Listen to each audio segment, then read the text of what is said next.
Ooh, that's nice and tight. So what have we got here then? Oh yes, here we are at last. In frame. Well, that's fun, isn't it? Or this way? I don't know. Something you can walk around on the street as you're walking up and down the street with this saying, look, I'm in frame. Nice idea, this. It's just a little novelty, of course. And all these items are novelties, or some of them are quite sophisticated, which I bought in New England on a trip to Boston recently. Boston and the environment. I found some wonderful things there. This is just one of them. So first of all, 3 acoustic toys I found when I was out there. The simplest is this one here, really for small children, but it's such a delightful one, I thought I'd add it to my collection. That's all it is. It's a sheep barring, except when I make it go a bit of a...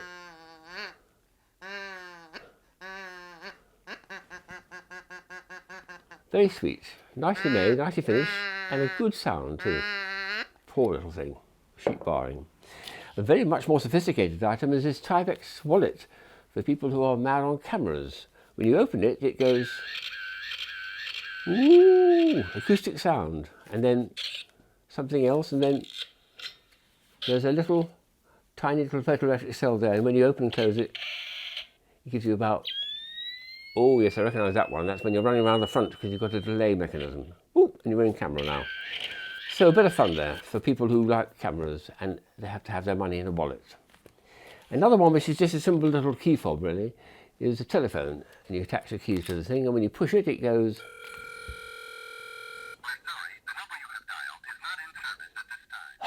Bother, once again. Well, yeah, this is a joke, of course.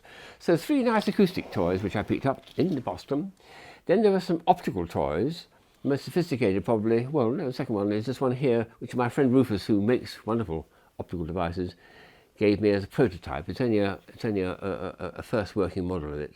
And the idea is it's got the galloping horse theme and a little bit of diffraction grating foil, and it just works very nicely with a bit of light in it, showing the horse going gallopy, gallopy, gallopy. He's still working on it, so this is very much an early prototype. But nice concept. Then there's a delightful one of coasters here, which I was very keen on. These are, I think, from California. It's a set of coasters which end up making that famous picture by Vermeer of the girl with the pearl earring. And these are the pieces of plastic which you use for drinks coasters. And of course, you can immediately see it's a colour edition there. It's exactly how they make up colour pictures with all the parts of it. And when you put them all together and line them up nicely, there's a perfect rendition of the girl with the pearl earring. Very nicely done.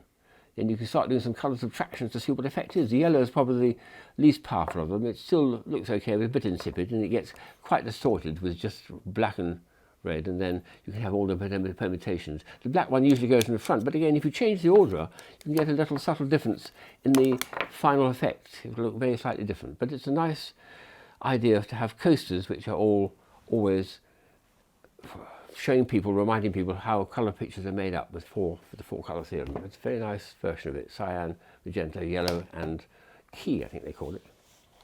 Then another very nice optical toy I bought is this baseball. Well, it looks like it, except there's a lens here, so it's actually a sort of kaleidoscope. They call it eye on the ball, which is very nice. This is, they call it a chromoscope. This is actually a kaleidoscope, they call it, which means, like a kaleidoscope, it's got a little triangular mirror system inside, but no little pretty little beads or anything. You just hold it up to the eye, this way around, and move it slowly around like this, and the mirror effect gives you wonderful morphing and moving as you're looking at images, especially ones which have got a lot of colour or lights. And you get some very, very pretty effects. It's got very nice optics in there, but it's a fun item because it's been very well made and exactly based on American baseball. Nice concept, that. The most sophisticated item I got, which is not that good version of it, but the original, the ones I'm making actually cost thousands of dollars. I can't get them. It's called Caustic Glass lensing effect. You have to get, this is not glass, it's actually plastic, but you have to put it on a milling machine and make very, very subtle curves all over it. So although when you look through it, nothing's visible. When you put it on either on a projector, or in this case on a bit of white paper, and get it to an exact angle, what you're going to see is it's one made by for a business called Merle 25, and they've got their logo here, but very subtly produced by this caustic lensing, right in the middle of that apparently slightly wobbly bit of glass, well, a bit of plastic. It's very subtle and hard to see, But some of the effects that I've seen from some of the really big panes, which are, you know, four-figure sums of money, are just incredible. Whole pictures appearing out of what looks like. Then there's some bits of fun and games. Here's two similar items. I know it looks so different, a giraffe and a rocket taking off. Well, the giraffe turns out to be a tape measure, imperial and metric, and it goes back in again. We can give him a little slightly longer leg like that, but the trouble is his neck sort of falls over. No, well, yeah, it's kind of fun. And this is a rocket taking off the Earth, but actually it's also a tape measure. Very nicely done. There we are, the rocket's going up to the moon. And to get it back again, just push the green button and it goes back in again. That's a nice idea, isn't it? So two tape measures, both of which are very novel shapes, but perfectly functional. I think I've loved the things which are fun to play with, but they have a perfectly practical use as well. There's a book here, which is a flick book. I've had this before in a very primitive form when it was first developed about 20 years ago. This is a nice one. It's a fan, and all it shows is a fan operation like that. When I first had the prototype of this, I didn't quite get the idea, but a friend of mine pointed out, Tim, what you're supposed to do is hold it up to your face. And then the flurry effect is, oh yes, a nice breeze comes off it, surprisingly strong actually. And of course it's a double take because it's giving me a breeze and it's showing a fan that's turning around. It's a nice little double take, I think I like that. Another very interesting idea is this one here, which is, the artist was Edward Gorey, who many people like, and these are cards which are rather like Endless Landscape or Marioramas, where you can endless millions of combinations, and the idea is to lay out the cards and then shuffle the order around, and each of them has got a little paragraph of some rather bizarre story, slightly gothic some of them, and each time you do it you've got a different sort of narrative going on and you can add more pieces to it. But an extraordinary idea that. So, and they call it the Helpless Doorknob is the name of the title, very strange. So it's the Mariorama or Endless Landscape, but produced for a kind of literary version of it, which is a very, very nice concept. I like things like that. Take it to another level. Another one which is a card is, well, literally cards, are a deck of cards here, reds and greens, and well, sorry, reds and blacks. But the idea is on the back of them, you've actually got, oh, hands. Let's put it up, there we are. People can say to themselves, Tim, you've got a very good hand there. Well, hands, because each of them actually has a human hand as the back of them, and they're shaped like a hand too. It's a nice joke. So 13 cards or 13 hands in the normal beginning of a game of whist or bridge. It's a nice way of starting the game. But have all those fingers up in the air. Well, yes, it's a nice concept. I like that. It's a shape that I've never seen done by a deck of cards before, so I'm very pleased to have that.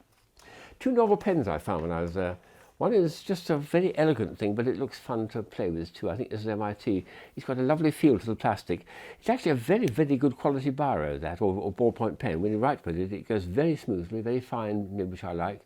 But it feels nice in the hand, it wobbles, and it's fun to play with. And I like the fact that it functions so well as a writing instrument. And the other one, when I was being shown around the MIT museum, was this one here, which my friend said his friend actually invented. It looks like a series of pencils, but with the names of various herbs there. And the idea is, you sharpen the pencil and use it and write, and perhaps about when it's halfway down, what you then do is you put this that way down into a flower pot with some water. And this plastic will dissolve, and the seeds of this one here, which is basil, I think, or no, dill, this is dill, put it in, and the dill will start sprouting up, and you get a complete seed of herb garden from these 8 pencils. So you've got a herb garden for your culinary ambitions, and you've got 8 jolly good pencils as well. What a lovely concept it is. Yeah. This is one of those nice little fiddly things you play with, which is a cube with lovely colours to it. But it's actually a lovely version of what I used to call the Automotive Cube, because it opens up like that, very surprisingly, into stars. There's a star there, and when I either a cube or turn it inside out, it turns into a star as well. I like the entrapment you can get with this one. So you make it into a hollow like that, and hollow like that, and then you get this piece over here. I think that's it. And that entraps inside like that. Then this is superb. It comes in and seems to be impossible to take apart. That's superb. And then it goes back into a cube thing. Very nice version of the Automotive Cube, done in bright colours. Super. And then there's really jokey item, which are these two funny rubber feet and hands. Well, I think the idea is just to walk across the table as if you're a bit lame and you've got, you know, one leg making that effect like that. It's quite fun. Perhaps at the table when people are having their dinner. Well, this one here, which is, I think you put in your hand like that and then coming out and say, well, that's all for now, so bye-bye. Cheerio. See you later.